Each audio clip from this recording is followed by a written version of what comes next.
Let's talk about the difference between, or the relationship between templates and transforms. So the vocabulary gets a little muddy here, but really there is meaning in each of these different words, and you just have to reach around a little bit to find it. So first of all, I've talked about XSL transforms, Extensible Style Sheet Language Transforms, XSLT, right? So the transform part of the XSLT is the idea that they're going to transform the information from XML into something else.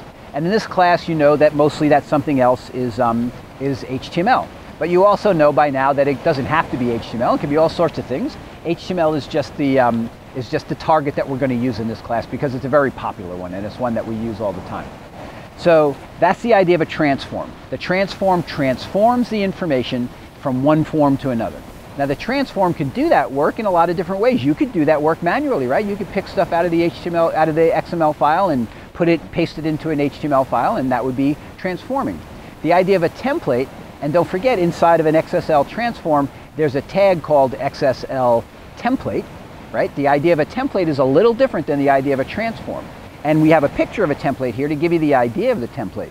The template is something that allows you, The template is something that allows you to create the same form over and over again. The one you have here is a shape template. It's a very simple template. You use it to trace out shapes, right? And every time you trace out a shape, it's guaranteed to be the same as the shape before. The same exact idea happens with an XSL template. The template is designed to give you the exact same output every single time you run it. So instead of tracing it, you run it. You do the transform. And when you do the transform, it produces the same output file every time, in this case the same HTML file. So the transform is the machine that produces one thing from another thing. The template is what is the actual form of the thing that you're going to produce. So let's see what else I need to tell you about this. Okay, so you've seen templates lots of places.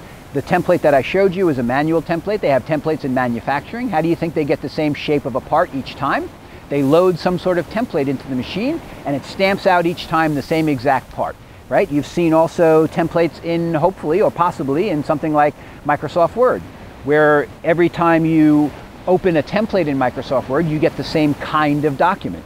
Now notice you don't get exactly the same document, you get the same kind of document. And that's what we're doing here. We're not going to give you the exact web page. We're going to give you the same kind of web page by using templates. You might have used a template in PowerPoint. Again, it gives you the form, it gives you the way the page is laid out, it gives you all the pieces, but it doesn't give you the actual PowerPoint slideshow. It gives you a PowerPoint slideshow of a particular type. Let's see, and you might have even used templates in an HTML editor. Again, the same idea. You create the template once, and then when you run the template, when you use the template, you get the same sort of HTML page over and over again. So now we're to the point where we can talk about our XSL templates. The XSL templates are exactly that. They give you the same kind of HTML page every time you use the template, every time you invoke the template, every time you run the template.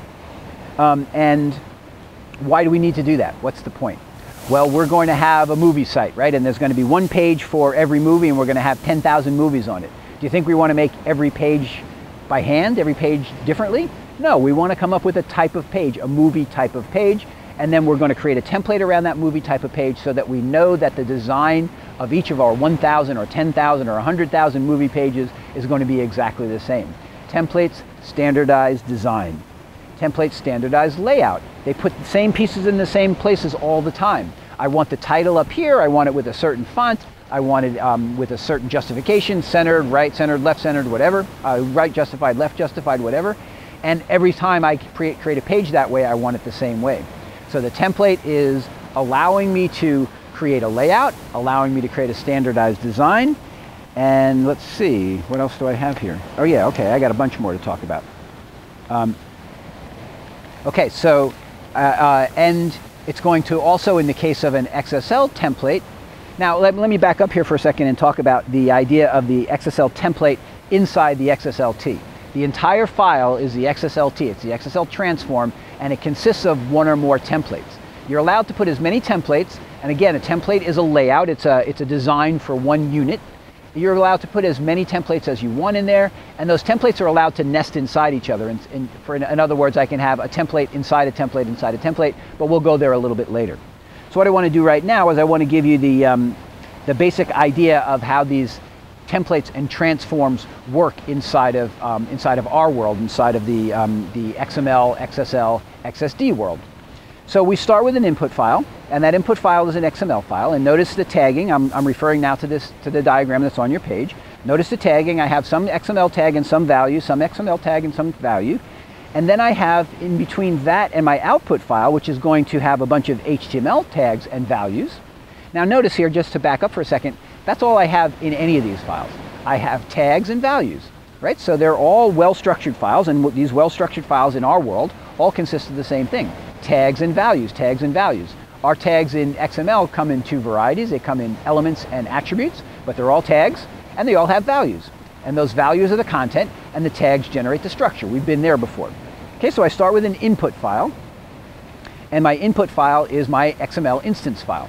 I have a processing file, and that's the transform file. The processing file consists of a series of templates, and almost all of the ones that we're going to work with in this class are a single template. They do one thing, and there's a single template inside the transform. So you might start to think that the transform and the template are the same thing, and for the most part in this class they are the same thing, but we're only going to use, mostly in this class, transform files that have a single template in them, but you should remember that they can have multiple template files in them. So what happens? I have an instance file, an XML file that has a set of tags, and it has values inside those tags, and then I have a processing file. It turns out that the processing file has commands in it, XSL commands for doing certain things, and XSL tags that bring things in from the instance, and then also a bunch of HTML tags in it. So the processing file takes the input file and it transforms it. It turns it into an HTML file, and that's what we see in here. So we have HTML tags inside the output only. We have XML tags inside the input only. Input file, XML tags only. Output file, HTML tags only. And the processing file actually uses a mixture of HTML files and processing tags, which are commands to the XSL, to the transformer, in order to pull things out of the instance file and lay them out correctly into the output file. Okay, so the word we use is applying a transform. I apply a transform to an instance file, and the result is an output file. Okay, so let's see. Oh yeah, more to say here, actually. The way to think about a transform is that it creates a view. The XML file, the instance file, is all of the content that you want to contain, all the information you want to contain, but it's not in any particular format, right? I'm not getting any particular cut of it, any particular view of it. The transforms are all about creating a particular view, a particular cut, a particular vantage point of the information inside of the transform. I can get a view for one item of a particular type. I can get a view of different items of the same type. So one view is for maybe a thumbnail view of that info item. Another one might be the full view of the info item. I can get a view of my access structure that turns it into navigation. For example, I might have a hierarchy, and I transform it into a little menu structure that has cascading drop-down menus in it. Or I might take that exact same hierarchy, and I might turn it into an expanding and contracting table of contents using exactly the same exactly the same input structure, exactly the same hierarchy that's in the instance.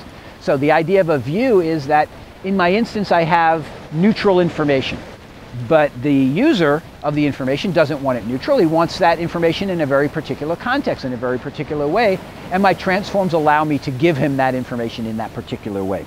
That's the idea of a view. Okay, transforms are also made of XML.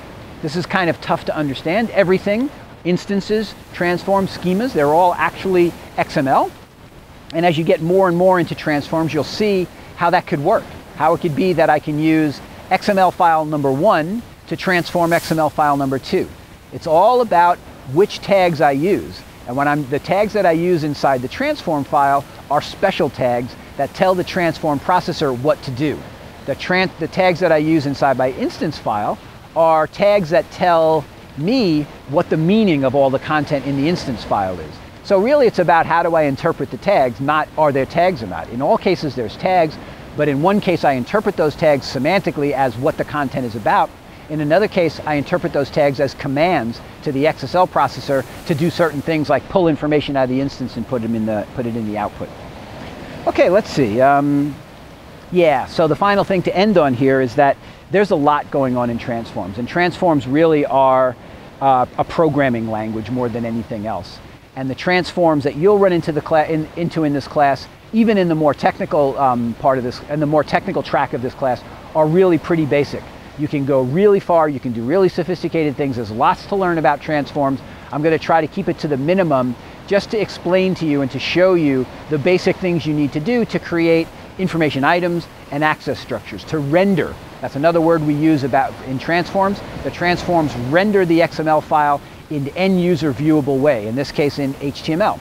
So we're rendering an HTML view of the instance. We may be rendering an info type, we may be rendering an info item, or we may be rendering an access structure, and we're only going to use the most basic ways of doing that, really a small subset of what an XSLT can do, and it'll be just enough to show you how they work.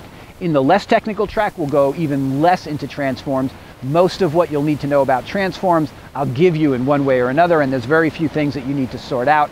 In the more technical track of this class, you will need to sort out some other things. You'll need to know a little bit more about programming in order to make your transforms work, but still you'll just be scratching the surface of all that they can do.